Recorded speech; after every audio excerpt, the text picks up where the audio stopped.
தர்மத்தை வளர்ப்பாள், தரணியிலே வளம் சேர்த்திடுவாள். தவறினை பொறுப்பாள், தர்மத்தை வளர்ப்பாள், தரணியிலே வளம் சேர்த்திடுவாள். தாயில்லாமல் நான் இல்லை,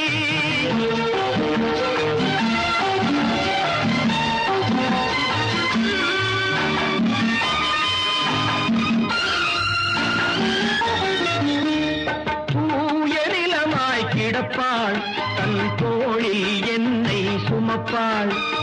தூய நிலமாய் கிடப்பாள் தன் தோளில் என்னை சுமப்பாள். தன்மையில்லாமல் நான் மிகு